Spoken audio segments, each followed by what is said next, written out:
Hey everybody, welcome back to Black Lotus. Today we're going to be talking about deathbed confessions about Area 51. But before we get into that, I want to give a special shout out to a good friend of ours across the pond by the name of Gavin Lee Davies.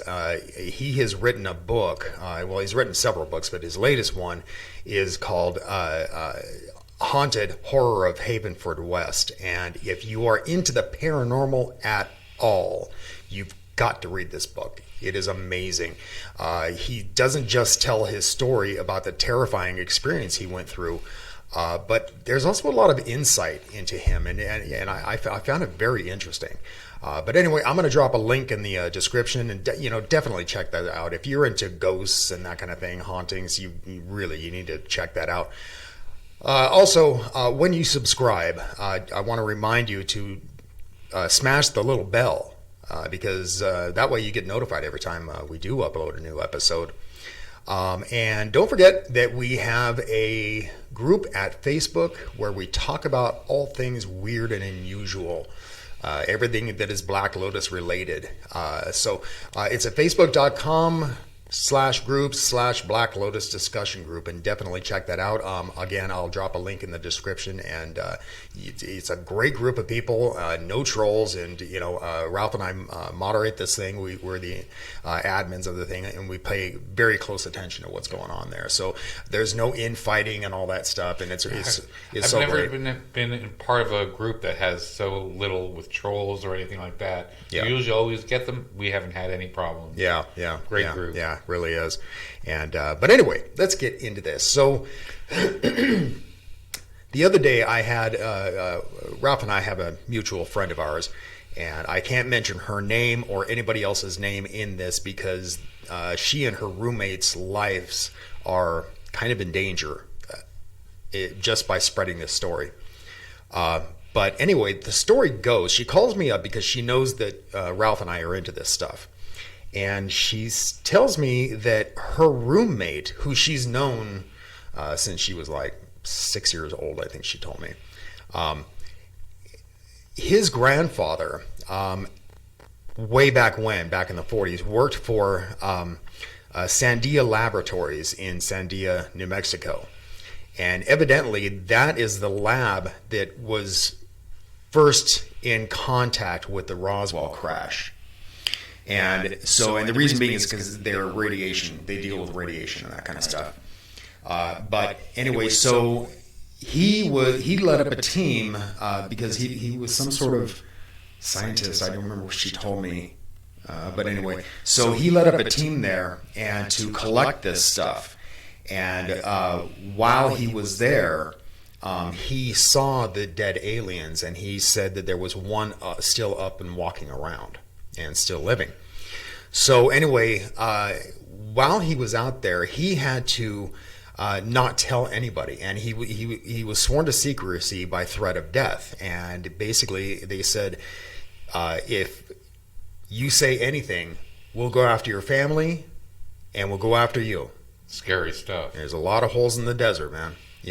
So anyway, so the whole time he was out there, he couldn't tell his wife what was going on.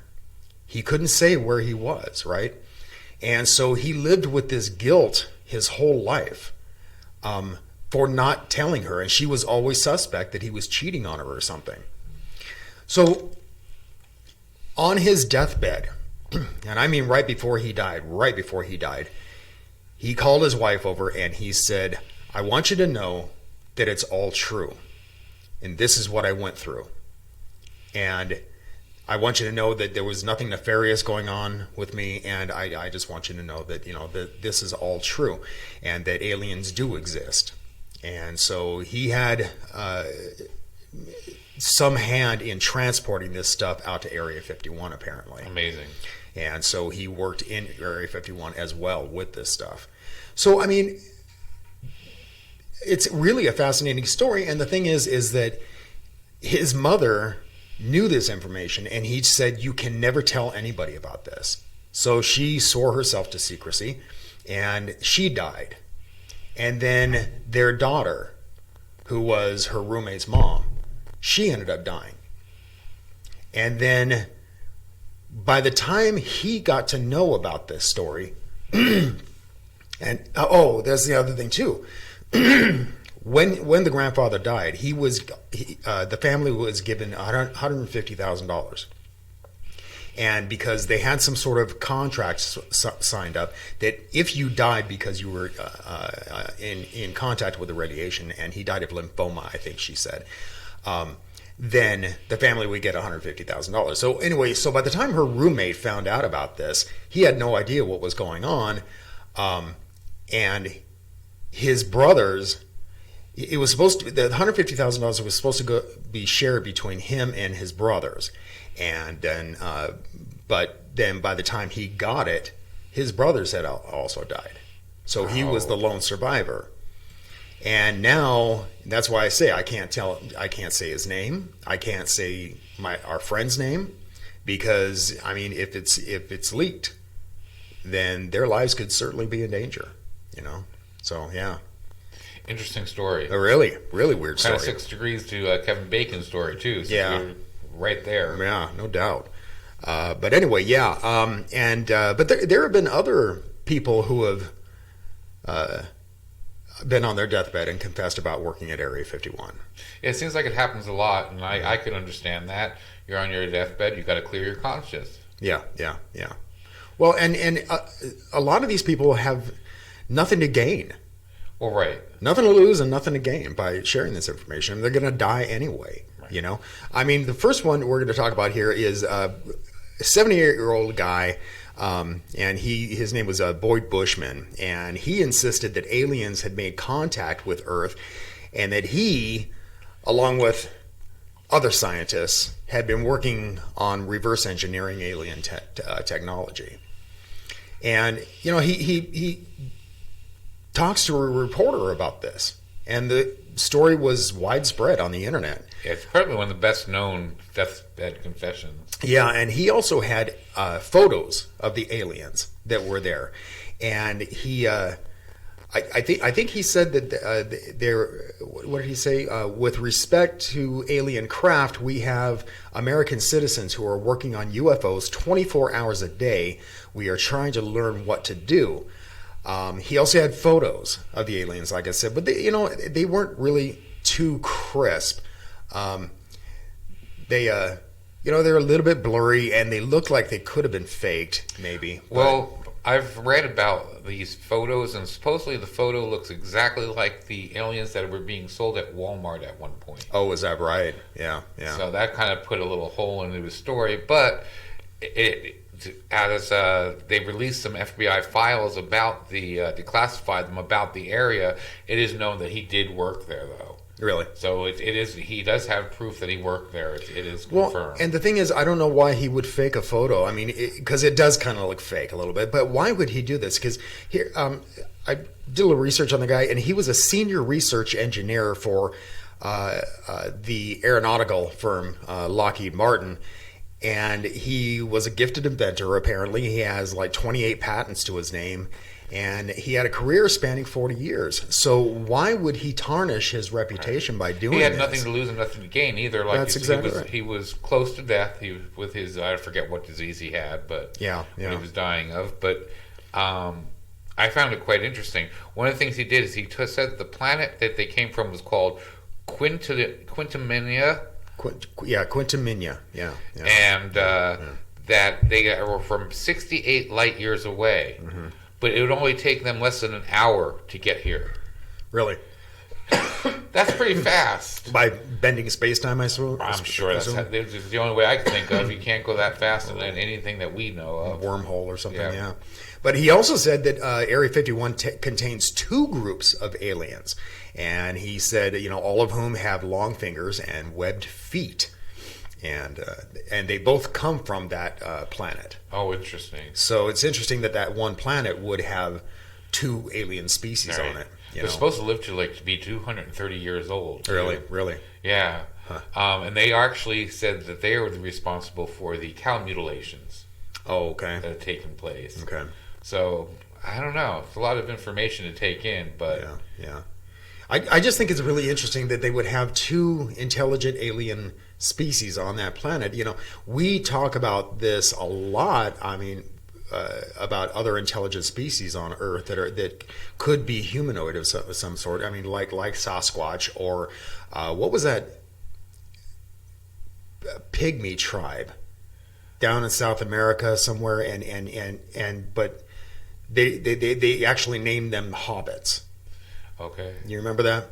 And we should actually do a show on that, I think. Kind of an interesting subject. But so far, we haven't found any intelligent humanoid species other than us. Right, but how many races do we have? Oh, right, okay. So maybe there are different races of these. Maybe that's what it is. Maybe that's it. Yeah. Interesting. But anyway, let's talk about Walter. Walter Haut. Okay, he is from Roswell also.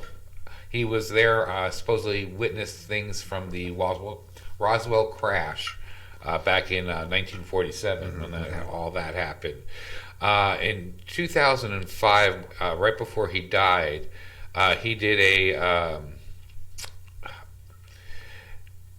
what do you call it? When you notarize, there we go. He notarized some things and sealed them in an envelope on his deathbed to be opened. Okay. So when he died, they opened this up, and he found out a lot of information. He saw the aliens. He saw the UFO that crashed at Roswell. He says it was not a weather balloon, that it was a UFO. The UFO was 12 to 15 feet in length, not quite as wide, and about 6 feet high. It was more of like an egg shape. And he said it had no portholes, no wings, no tail section, no landing gear visible. Okay. So that was odd. He said they had set up a temporary morgue for the recovered bodies at that time. He said they were covered in a sheet, so you couldn't actually see them, but they had much larger heads than you would expect. Okay. He's passing by windows and looking into them at this point. But he said the bodies only looked like they were about 4 or 5 feet tall. Okay. So they were short, like everybody says the Greys are. I found it very interesting that the affidavit he made also talks about the debris that they came across, that this was stuff that was not of this world. Well, and that's the thing. The people who witnessed this thing all report that... That's why I find the whole weather balloon story just preposterous, Well, right, because first of all, a weather balloon's not going to look like a spaceship. Yeah. And second of all, he says that they pulled that out of basically their hat just to try to cover it up because they didn't want panic going on. They felt that if they had admitted that we have UFO materials and that there were actually UFOs and real aliens involved in it, that people on the Earth would panic.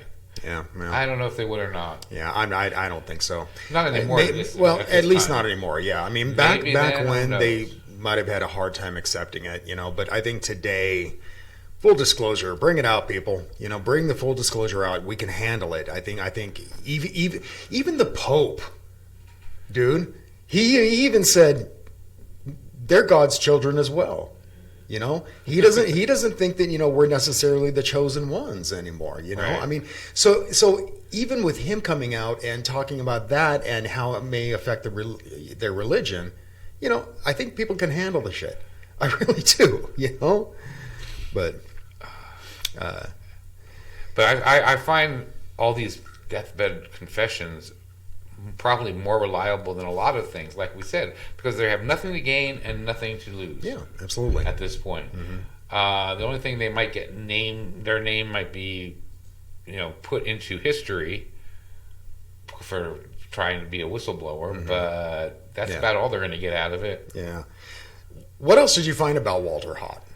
I mean, what was his background like? Well, his background, he was actually one of the people that worked there doing research on anti-gravity. Oh, anti-gravity. Craft, okay, right. okay. So he was an engineer. Okay. Right.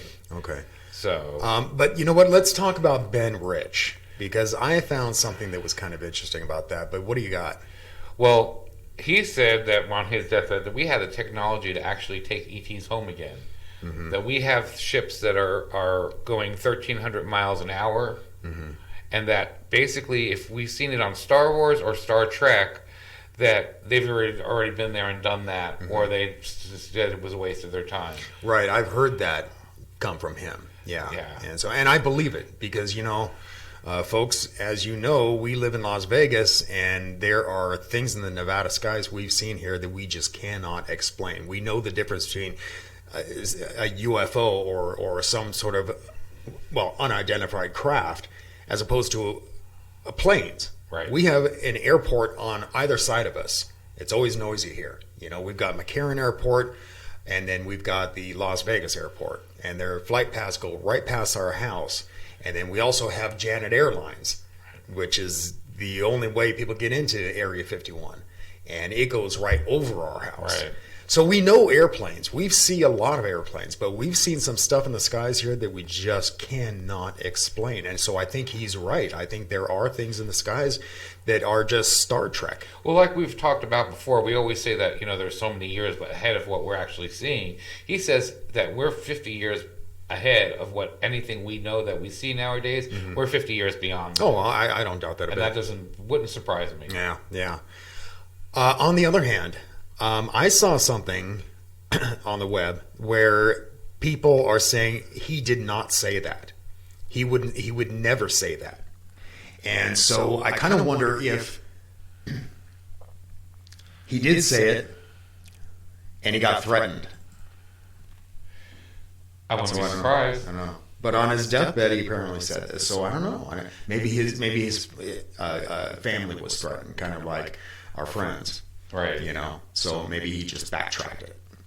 So I don't know. I don't know. What do you guys think? Do you think these are true deathbed confessions, or are these made up just to get their name in the book? But see, I don't. Maybe they want a legacy of sorts. But I don't know. I mean, I do know that a lot of people have said that they are under threat of death. And so I mean, and as well as their families. So why would they come out and say this?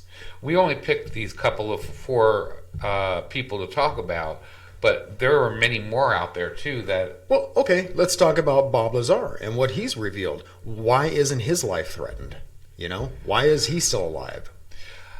That one, I think it's because if he was killed now, it would be way too suspicious. Possibly. And they believe that, it's like, let him talk because nobody's going to believe him anyway. I remember Art Bell, the former host of Coast to Coast AM, and he had stopped his show a long time ago, and he said it's because he stumbled upon something, and the government came to him and told him, you need to stop right now, because if you don't, you're out of here. You and your wife and your whole family. So he went, done. And then later on, he came back with another show. It was like Coast to Coast, but Midnight in the Desert, I think they called it. Okay. Because George Norrie had taken over Coast to Coast AM, who does a fairly decent job. I didn't really care for him at first because I was a big fan of Art Bell. But yeah, I really didn't care for him. But I don't know, over the years, he's gotten really good on that. He's a good conversationalist. I just cannot agree that these people are just making up stuff after all the stuff I've seen. Yeah. Maybe some of them are, maybe some of them aren't. Maybe some of them are just trying to get their name in the books. But people like Bob, I believe Bob Lazar. Mm-hmm. I do and I don't. And then Walter Haut, I believe, you can look up his affidavit. Sealed affidavit is actually online for you to read. There's a lot of information in there that we didn't touch on. But he talks about a lot of different stuff. But then there's people like Boyd, why there's those iffinesses in some of these things, stuff he says. Mm-hmm. Yeah. But I believe that most of what these people talk about is true. Yeah. And I have no reason to disbelieve what our friend said to us. Her story about her roommate. I really don't, because she told me specifically, don't drop names at all. So she doesn't want the notoriety, So why would she tell me this? Right. So yeah. But anyway, yeah, let's get out of here, man. Sounds good. But yeah, again, tell us what you think. Drop a comment down there. Don't forget to hit that little like button. We love to see the blue thumbs up, and again, subscribe. We talk about a lot of interesting stuff on here. All of it's relatively unique. We rarely repeat ourselves, I think, Yep. And we've been going for Almost how long? a year now. Almost a year. Yeah, I think month. July will be a year. Yeah. And since we went over to rebranded to Black Lotus Productions, but yeah. And also don't forget. Speaking of Coast to Coast AM, our friend Gavin Davies was on Coast to Coast AM just recently. Right. About maybe a month ago, Yeah. I guess. Good and, show. He was talking about his new novel. But again, I'm going to drop a link for that novel down below, and I'm going to drop a link for our Black Lotus discussion group. Until next time, keep thinking and question everything.